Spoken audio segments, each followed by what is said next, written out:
मैंने इस पहले भी कहा है और आज भी इस बात को दोहरा रहा हूँ, ये मदरसी शिक्षा निश्चित तौर से जो भी प्राप्त करता है वो भारत माता की जय नहीं बोलता, वो वंदे मातरम गान नहीं करता और उसकी मानसिकता जैसे किसी आतंकवादी की होती है उस प्रकार की बन जाती है। अस्सलाम वालेकुम रहमतुल्लाहि व बरकातुहू।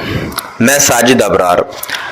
आप लोगों ने एक खबर तो सुनी होगी कि जो केशव प्रसाद मौर्य हैं उन्होंने एक बयान दिया है कि भाई मदरसे जो हैं ये आतंकवाद का अड्डा हैं और यहाँ पढ़ने वाले लोग मानसिकता जो है उनकी वो आतंकवादियों से मिलती है। तो इस तरीके का जो उन्होंने बयान दिया है और ये आए दिन हमारे देश में होता रहता है। तो उसके ऊपर ओवैसी, आपको लगता है कि ओवैसी बगैर जवाब दिए चुप रह सकता है? कभी नहीं रह सकता। तो ओवैसी और इकरा हसन ने जो उसको जवाब दिया है, आप भी सुनिए उस जवाब को, उनका क्या जवाब है, गौर से सुनना और इंशाल्लाह मैं भी आप लोगों के साथ सुनता हूँ। मैंने इस पहले भी कहा है और आज भी इस बात को दोहरा रहा हूँ, ये मदरसी शिक्षा निश्चित तौर से जो भी प्राप्त करता है वो भारत माता की जय नहीं बोलता, वो वंदे मातरम गान नहीं करता और उसकी मानसिकता जैसे किसी आतंकवादी की होती है उस प्रकार की बन जाती है। पर सवाल उठाया ये कहते हुए कि मदरसा में जो लोग पढ़ते हैं वो किस माइंडसेट के बनते हैं, ये सबको हाँ, ये बोलना, आप अल्फाज को चाप के क्यों बोल रहे हैं? लगता है मोहब्बत है क्या? वो दहशतगर्द बोलने से। हाँ, तो ऐसा है ना कि आदमी की जहालत उसके अल्फाज जो ज़बान से निकलते हैं ज़ाहिर हो जाती है, क्योंकि ये लोग ना इनके जो बुजुर्ग थे वो कभी आज़ादी की लड़ाई में हिस्सा लिए। यही मदरसे थे जिन्होंने 1857 की जंग आज़ादी से पहले भी और उस वक्त भी जिहाद का फतवा दिया था। अल्लामा काफ़ी कौन थे, मुरादाबाद के थे, जो फांसी पर चढ़ गए। उन्होंने जिहाद का फतवा दिया और 3 दिन में फांसी की सज़ा हो गई। पूरे उलमाए कराम को उनको फांसी दे दी गई थी। तो प्रॉब्लम केशव प्रसाद मौर्य की सोच में है, क्योंकि उनकी जो आइडियोलॉजी संघ परिवार से ताल्लुक़ है। संघ परिवार का तो कोई लोग मरा ही नहीं ना जंग आज़ादी की लड़ाई में, उलमाए कराम अपनी जानों को दिए और इसीलिए उनकी जहालत और उनकी नफ़रत इस्लाम और मुसलमानों के ज़िक्र आती है। तो उनको चाहिए कि हिस्ट्री पढ़ें, अगर उनको पढ़ना नहीं आता तो किसी से पढ़वा लें और देख लें, उनको समझ में आ जाएगा। और मैं कंडेम करता हूँ, मदरसों से दुश्मनी क्यों है आपको? आर्टिकल 25, आर्टिकल 26, आर्टिकल 29, आर्टिकल 14 क्या कहता है? तो ये बात कर रहे हैं तवज्जो हटाने के लिए, राम मंदिर से चोरी जो हुई है इसीलिए तवज्जो हटाने के लिए इस तरह की बकवास शनाब बक रहे हैं।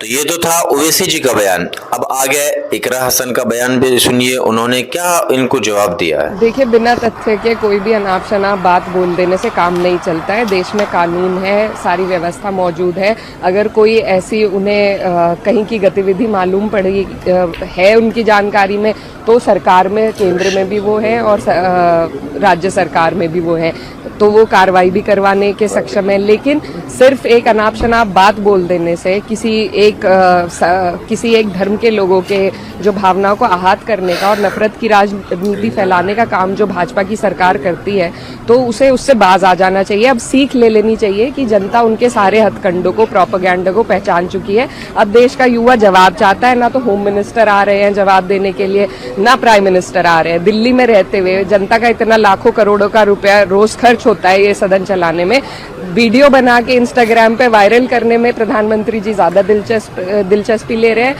ना कि सदन में आके अपनी जिम्मेदारियों को कबूल करके जनता जो सांसद है, जो विपक्ष है, उसकी बातों का जवाब देके एक संवाद स्थापित करने की जो उनकी जिम्मेदारी है उससे बच रहे हैं। देखिए, सबसे पहले तो उन्होंने मदरसे बंद कर दिए।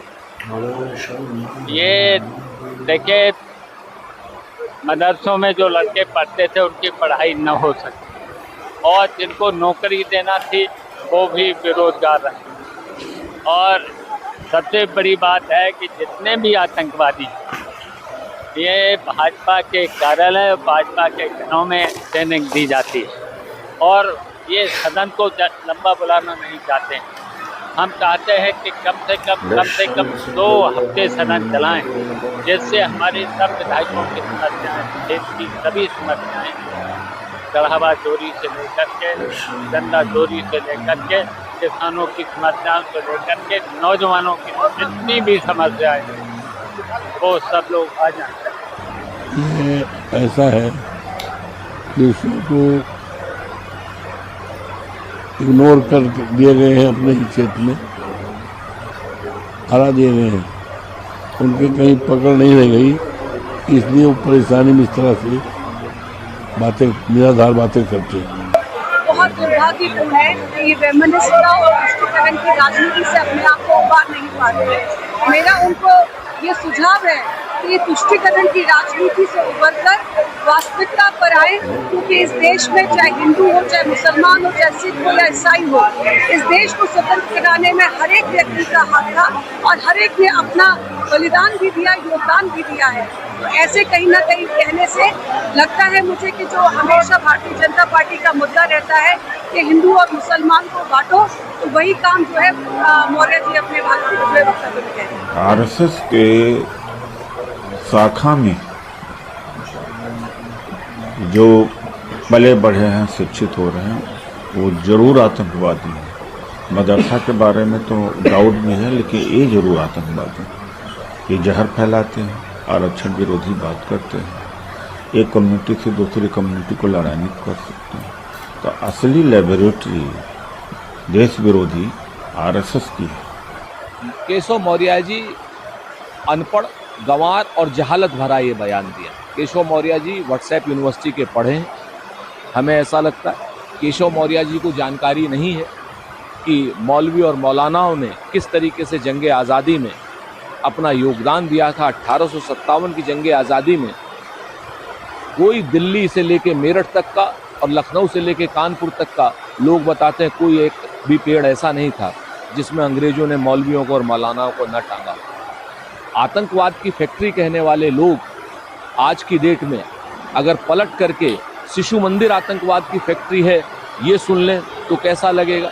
कोई भी मदरसा, कोई भी स्कूल, कोई भी शिक्षा का घर आतंक का अड्डा नहीं हो सकता है। हो सकता है कि कुछ लोग वहाँ पर गलत एक्टिविटीज़ में, आतंकी एक्टिविटीज़ में पाए जाते हैं। ऐसे आतंकी तो ध्रुव सक्सेना भी थे जो आईएसआई के एजेंट रहते थे। तो केशव मौर्य जी को ऐसे जहालत भरे बयानों से जलील नहीं होना चाहिए और हिंदू मुसलमान नहीं करना चाहिए।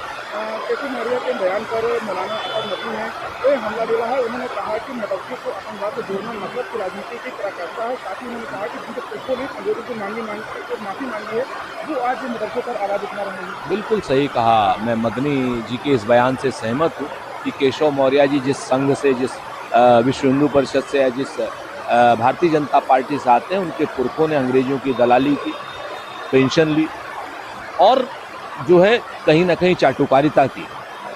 और दूसरी तरफ कांग्रेस पार्टी हो या जमीयत उलमा हिंद हो, इन सब लोगों ने अंग्रेजों से लड़ाई लड़ी।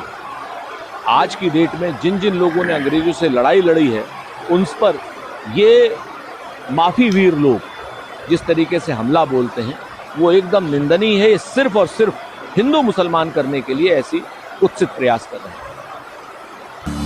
तो मेरे प्यारे भाइयों, आपने ये बयान ओवैसी जी और इकरा हसन और भी सपा की पार्टी के नेताओं का सुना, आपको कैसा लगा? क्या इन्होंने जो जवाब दिया वो सही जवाब दिया या क्या जवाब देना चाहिए था आपकी नजर में? आपकी खूबसूरत राय अपने कमेंट बॉक्स में जरूर देना। और अगर आप हमारे चैनल पर नए हैं तो इंशाल्लाह हमारे चैनल को हमारे सब्सक्राइब करना ताकि आगे भी आपको ऐसी वीडियो मिलती रहे।